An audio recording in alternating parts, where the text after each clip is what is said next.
আসসালামু আলাইকুম ভিউয়ার্স, আমি এখন আপনাদের নতুন একটি আইটেম চিকেন ব্রেস্ট কিভাবে রান্না করা যায় সেটা দেখাবো। এটাকে বলা হয় স্টিয়ার ফ্রাইড। তো আমি চিকেনগুলোকে সুন্দর করে ধুয়ে নিয়েছি এবং পাতলা করে কেটে নিয়েছি। এখানে আমি সামান্য পরিমাণে লবণ, পেপার দিয়ে নিলাম। এরপরে আমি দিয়ে দিচ্ছি চিকেন মশলা, মিট সস। এরপরে আমি দিয়ে দিচ্ছি সয়া সস। এটা আসলে মাস্ট, এই রান্নাটার জন্য এই মিট সস এবং সয়া সস এটা লাগবে, মেনলি সয়া সসটা লাগবে। এরপর আমি দিয়ে দিচ্ছি হাট সস, আপনারা চাইলে মরিচের গুঁড়ো দিতে পারেন। এরপর আমি দিয়ে দিচ্ছি অয়েল, তেল, 1 চা চামচ তেল। এরপর আমি দিয়ে দিব, এখন সবগুলোকে সম্পূর্ণ ভালো করে মিশিয়ে নিতে হবে। এরপর দিয়ে দিলাম কর্নস্টার্চ সামান্য পরিমাণে। এরপর খুব ভালো করে এটাকে মিক্সড করতে হবে। কিছুক্ষণ মাখানোর পরে এটা 30 মিনিটের মতো আমরা রেস্টে রেখে দিলাম। এখন আমি এটার জন্য কি লাগবে, এরপর আমি দিয়ে দিচ্ছি একটু লেবুর রস, চিকেনটা একটু সফট হওয়ার জন্য, এবং ভালো করে মিশিয়ে দিলাম। এখন আমি এর ভিতরে দিব ক্যাপসিকাম এবং গাজর। তো আমি এখন পিস পিস করে কেটে নিচ্ছি।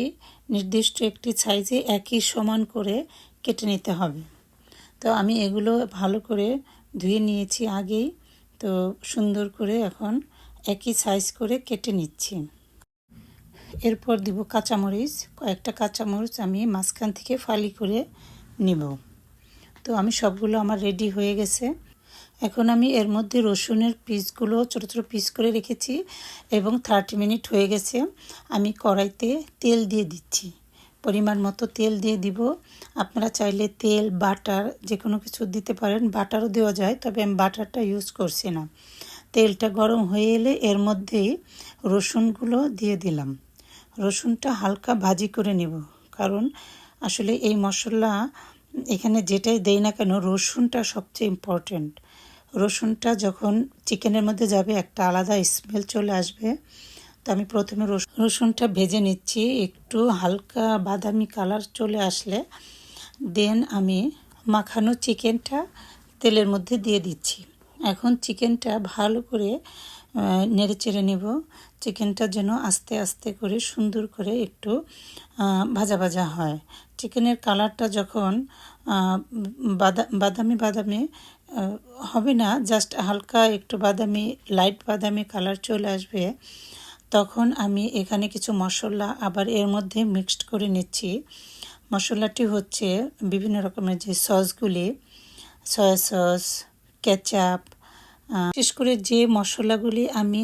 যে সসগুলি আমি আগেই ইউজ করেছি চিকেনটা মাখানোর জন্য, সেম সসগুলি আমি আবার একটু একটু করে মিশিয়ে ওটাকে আবার মিক্সড করে নিয়েছি এবং সেম সসটাই আমি এখানে দিয়ে দিব।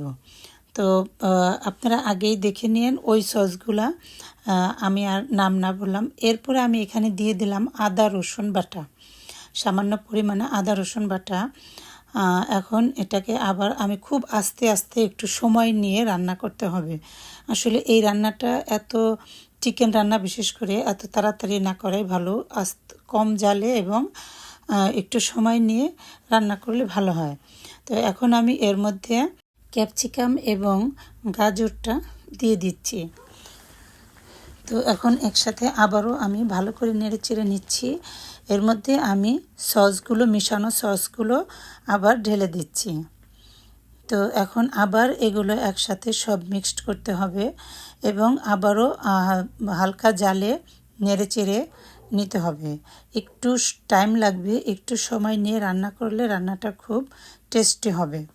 বেশি তাড়াহুড়া করলে আসলে রান্না এতটা মজা হয় না। এর মধ্যে দিয়ে দিচ্ছি কয়েক টুকরা ব্রোকলি। এটা খেতেও খুব মজা লাগে এবং দেখতেও অনেক সুন্দর হয়। আসলে এই চিকেনের সাথে এই আইটেমগুলি যায়। তো আপনারাও ঘরে ট্রাই করেন, দেখেন আসলে খুবই সুস্বাদু। এটা চাইনিজদের সম্পূর্ণ রেস্টুরেন্ট স্টাইলে রান্না। এটা সাধারণত রেস্টুরেন্টে পাওয়া যায়, ঘরে চাইলে আমরা করতে পারি। তো আমিও করেছি, আপনারাও ইনশাল্লাহ করতে পারবেন, করে দেখুন তো আমার রান্নাটা এর উপরে আমি একটু কাঁচামরিচ দিয়ে দিচ্ছি, ফালি কাঁচামরিচগুলি। ঝালটা যদিও মরিচের গুঁড়ো হালকা পরিমাণ দিয়েছি, এটা তেমন বেশি ঝাল হয় না, একটু সুইটই হয়, হালকা সুইট ঝাল দুটা মিক্সড হয়। তো এবং চিকেনটা খুব মানে টেস্টি চিকেন, একটা ফ্লেভারটাও চলে আসে। এখানে আমি একটা সস, যেটা চেরি চেরি সস বলা হয়। তো আমাদের বাংলাদেশেও প্রচুর পরিমাণে বিভিন্ন স্টোর আছে, এখন অনেক রকমের সস পাওয়া যায়, চাইলে আসলে করা যায়, আহামরি তেমন একটা খরচ না। তো খুবই ভালো একটা আইটেম। আর এটা তো আসলে সব দিন করে না মানুষ, সামটাইম। তো আমার রান্নাটাও হয়ে গেছে, এখন দেখে নেই কেমন হয়েছে। তো আসলে কালারটাও সেই রকম সুন্দরই হয়েছে, আমার কাছে একদম রেস্টুরেন্টের মতোই মনে হচ্ছে। এখন আপনাদের কেমন মনে হচ্ছে দেখে বলবেন।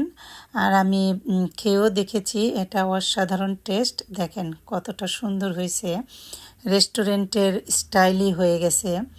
তো হ্যাঁ, টেস্ট মনে হয় অসাধারণ মজা, so yummy. Thank you everyone.